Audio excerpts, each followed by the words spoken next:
How are you doing? How are you? Good morning, good morning, good morning to you, Lagos, and everybody else around the world that's tuning in. Hope everybody is good.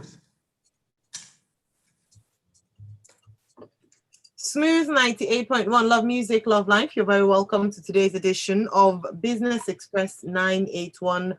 Excuse me. I have Rotus here. Morning, Rotus. How are you? I have a hiccup. I'm fine. Good morning, Ayo. Good morning, Lagos and beyond. Good to be with you all. Excellent. All right. Rotus, your fun?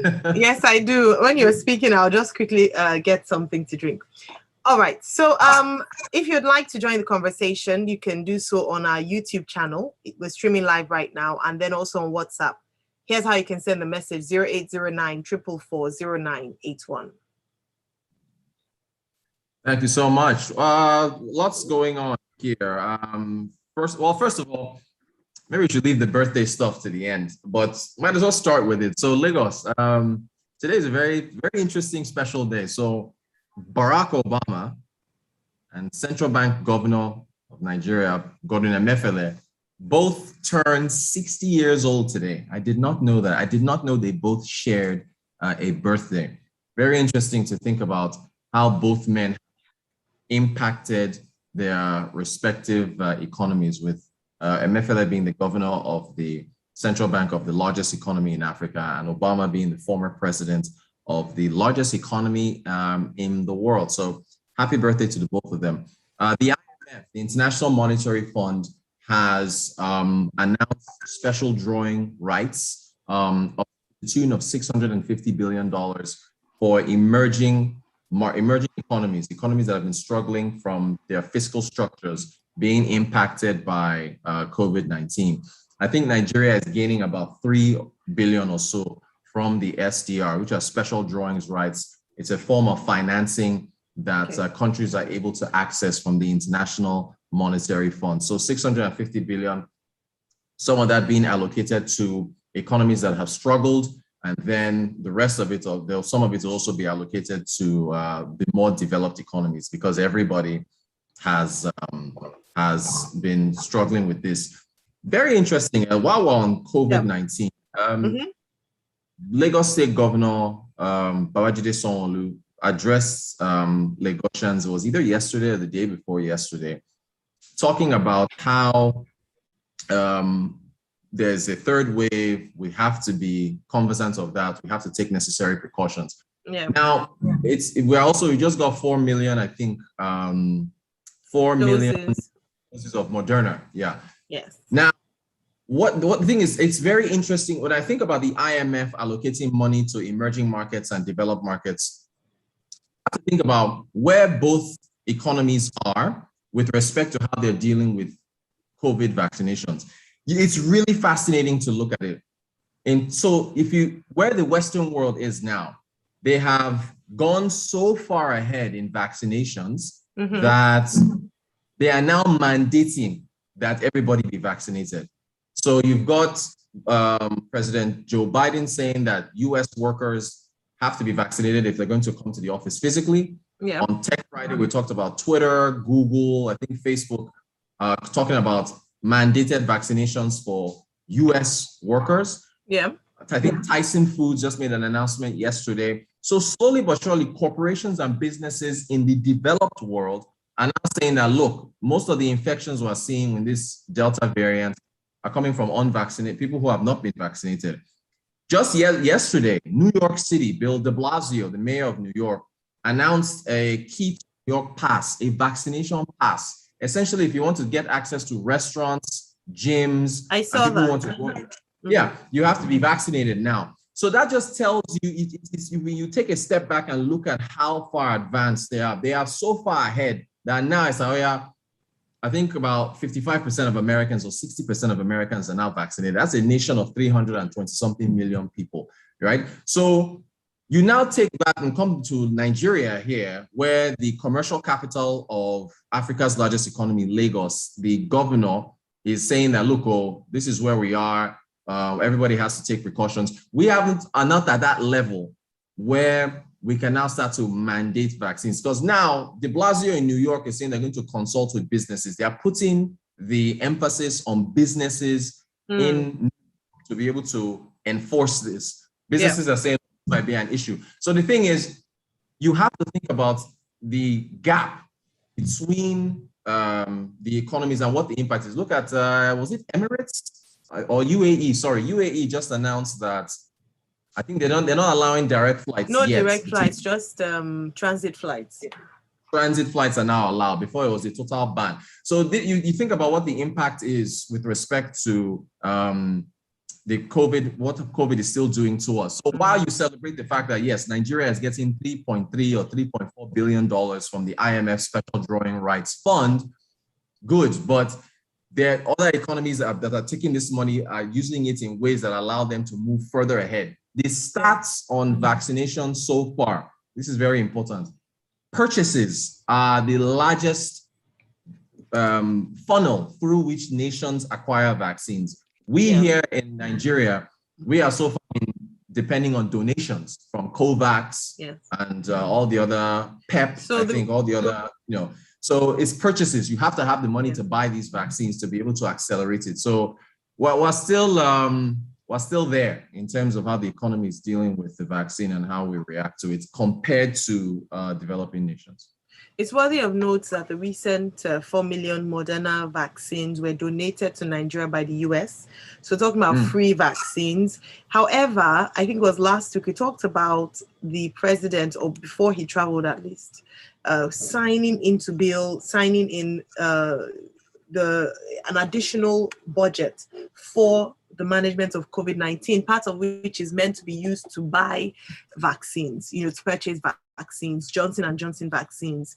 That hasn't been done yet, but we're looking forward to seeing our nation committing funds to that. I know we don't have a lot in terms of money to buy, but I know that, they've said they're going to have to, look through all other sources of funding, like obviously more borrowing and the likes. So hopefully we'll get more people vaccinated. But Rotus, beyond the availability of vaccinations is also the uptake, and in terms of people willing, in these parts of the world, it's been enforced in offices and businesses because they don't want the risk of another wave.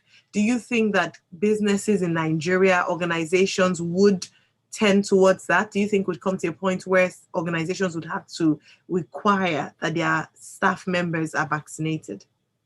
Yeah, so we would, but that depends on the level to which the vaccinations are scaled across the country. So unless you're getting to a level of an America where 55, almost 60% of your population, think about that, right? We're almost half our population. We're like, okay. So until we get there, there's just not enough vaccines to go around right now. So there's no sense in telling offices, I open disclosure, I am yet to be vaccinated. I didn't get, the lines were too long. I couldn't go through all the hassles of, so I'm hoping to actually get this Moderna. I think NAFDAC is going to have to review it and do through the procedural stuff, and then they start putting the previous one. Yeah, so it's gonna be. We just have to be, wash our hands, social distance, wear the mask. Nothing has changed. Nothing has changed in that regard. But the economic impact is still definitely there.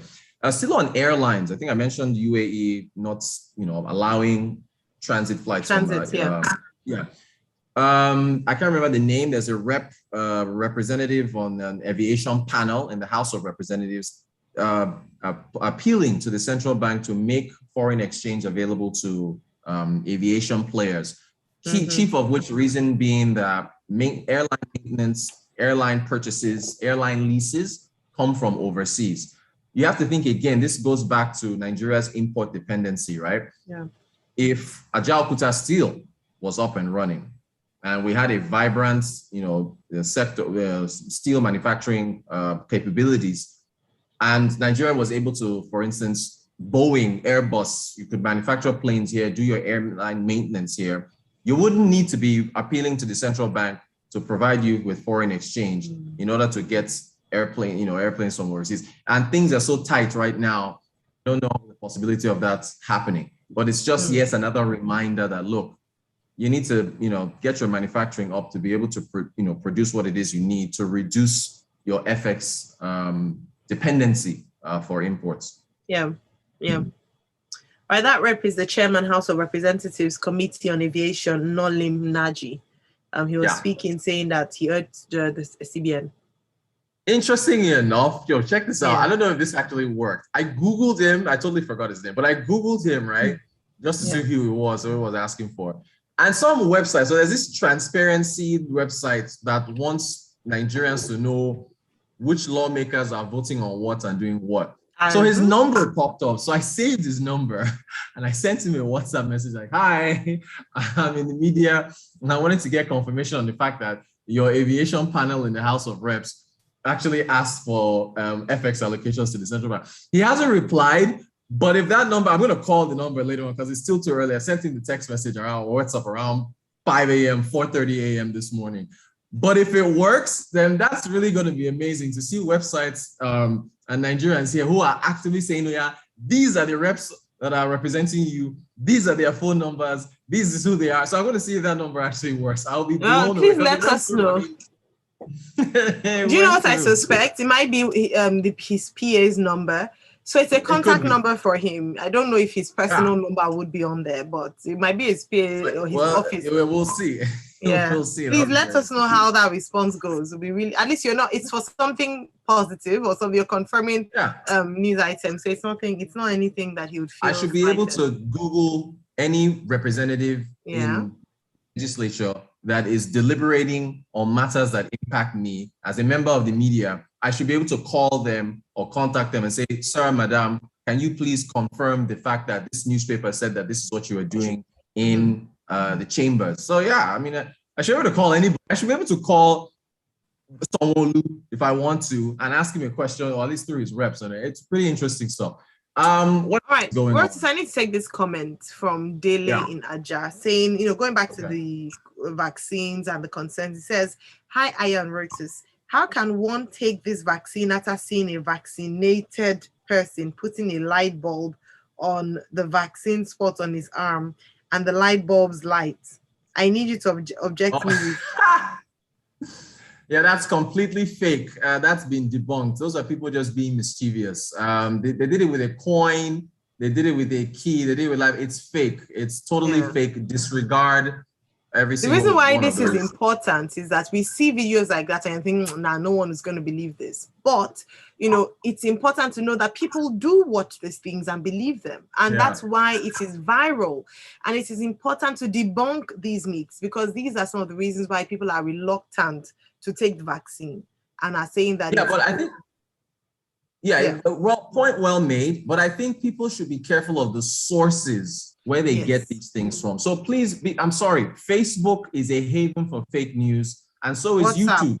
So and WhatsApp too. So if you're getting your source from Facebook, from WhatsApp, from YouTube, you got to take extra precaution to check the source. There are credible sources of information, right? Your dailies, your Guardian newspaper, your Punch, your Smooth FM. This is our job to verify these things. So people should be able to check their verified sources in order to, No, but even these sources that you've mentioned, Facebook, YouTube, Google, are also sources of information. What she said not Google, not Sorry, not Google, sorry, YouTube. YouTube, Yes, the reason I'm saying that is because they've done a massive campaign around how to ensure that you fact check before you believe any news you see on there. So check the credibility of the source. So you do your due diligence. Don't just accept things and just say, oh, I saw a picture that was sent to me, a video, and people were lighting bulbs on their arms, and then you just take that.